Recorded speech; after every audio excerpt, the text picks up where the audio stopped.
Hi, Coach. Juan Mosquera back amongst the team today. David DaCosta and Jose Caicedo both just not on the pitch. Yeah. Do you have an injury update? Everyone's fit. Yeah, everyone's fit, Jeremy. The David and Jose, they put the altitude early in the week. Remember, we didn't. Anthony didn't come out for the half of the session. We've just managed the players through this week with the 3-game week coming up. So I think today was more of an off-feet type session for David and Jose. Juan Mosquera's got through 2 sessions this week, so I think he's trending in the right direction to get on the road trip for next week. Olmi Fernandez is doing really well. I think once we have sort of like the 2-week compulsory break, I think he's going to be looking to get back into full training. So I think the medical staff have done an incredible job with the fitness and the health of the squad, and we go into I think probably a big defining week for not for our season, but a big defining week in this first part of our season. As you've watched this team attack and try and take care of the ball better, have you been seeing any improvements to that during this weekend training? And what are you expecting from the team in this weekend's game, particularly with the ball? Yeah, well, I think what I said to him this morning, because we've gone through 2 really good days training, and I've watched both training days back, me and my staff, and I think the frustration. I say the frustration, the excitement, my own feeling about this group is that I think we can build something really special with this group. What I see in training every single day, I think is to a really high level.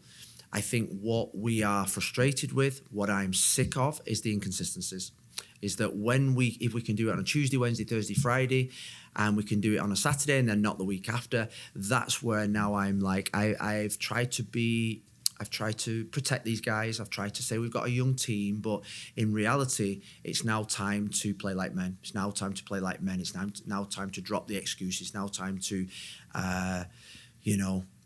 stop protecting ourselves and making excuses. And now it's time to deliver as men. And I think we've got a set of players in there that, you say who's young in there now? Well, Bonateg, Aravinho have just come to the club, so you'd say that they're young in terms of MLS experience, but apart from that, Sawyer is young. But apart from that, I think, you're looking at the Finns of the world, Anthony, Mosquera, Kelsey, they're all in their 2nd, 3rd season. So I think for me now is I'm sick of the inconsistencies. We're frustrated with the inconsistencies, and now's the time to go out there and deliver every single game, not just at Providence Park, not just once in every 2 weeks.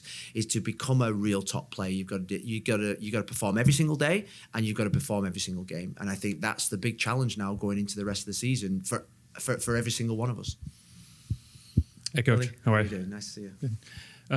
With that, what role do you see somebody with a longer tenure like Diego Chara specifically doing to sort of help bring not younger players along, but use his experience to help, sort of right that ship? And yeah, well, I think what you get with Pantemis Kamal, Diego João, Pipe Mora, Ari Lassiter, is that every single day their levels don't drop or go too high. They're just consistent every single day. That's why they've been in the league for the amount of times that they have. Brandon Bai, that's why they've had 7, 8, 9, 10 years in the league. That's why Diego's a legend at this football club. Not because he plays incredible games, 1 every 3 weeks. He plays consistently well for weeks, months, years, and seasons. So I'd say that for every young player, that is the challenge. But there becomes a point in a young player's career where those peaks and troughs need to become a little bit flatter. And I'd say that the majority of the younger players are now becoming experienced and consistent, but there are still little parts to this season where I feel like they just need to keep learning, and you've got to learn from the experienced guys. And that's why at times we've lent heavily on them, and we lean heavily on them in training every single day. Pipe Mora, Eric Miller, Diego Chara, whether they're in the team, whether they're in the squad, their performance levels, attitudes don't change. They're the standard bearers for this group, and that's why we have them in the group as captains of this team. From Adam, how do you have to adjust stylistically now playing against a low block after facing pressing sides the last 2 weeks? Well, I mean, it's another challenge for us. I think studying KC, They do press high at times. You know, when there's a goal kick, they press high. I suppose they've had to defend in a low block for large parts of their season. But I honestly, I think looking at them in depth this week, they're a very well coached team. They've not got the rub of the green in some of the games that they've been playing. They've had some poor results like we have, and I think when you're a manager, what you have to do is find a way to win, and we have to find a way to win on Saturday against a different type of team. We're playing three games next week against three teams that play totally different in every game. And I think that would be it's a fantastic challenge for a coach. And we know that when teams come to Providence Park, I think there's only been one team that's come to Providence Park this year in Vancouver that's actually pressed us. Most teams have dropped off us and allowed us to build. So we're quite used to that at Providence Park. I mean, we're going to have to be very good at it on Saturday to break down a resolute defence. Also from Adam, how do you ensure a quick start being your first home game in a month? Yeah, well, I honestly, I'm not making excuses for the RSL performance at all. But you look at the end of this stretch of away games. You know, I felt tired this week. The whole club has that have been on those road trips. It's natural. We're in a place where travel is more. You travel more distance than others. I think it's been really good for the group this week to almost get home and say, right, we're at home for 7 days. We're not traveling on the Friday night, the night before the game. We're not eating dried up pasta in a hotel in RSL, for instance. We're having our own meals in our own beds with our own comforts. And I think that's what I want us to enjoy this week going into another long road trip next week. Okay, we'll take questions in Spanish. Yes. Amigo. Profesor, una pregunta un poquito difícil. Después de los resultados que se han dado, la afición está enojada, quiere verlos ganar. Sí. ¿Cómo hace usted para mantener la mentalidad positiva en este partido contra Kansas City en el estadio? Sí, es una pregunta difícil para ti, pero para mí es fácil. Yo entiendo nuestra afición 100%, porque me pienso, me siento el mismo, frustraciones, muy enfadado. Yo quiero ganar todos los partidos. Para ser un entrenador o cuando tú estás un jefe, el reto es tienes que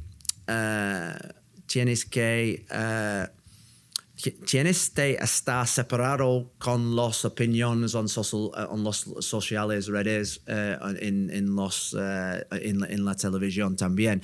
Yo quiero centrar en la próxima partido, donde si ganaremos esos partidos es tres victorias en 5 partidos. No es malos en realidad. Entonces mi mentalidad siempre es positiva, siempre.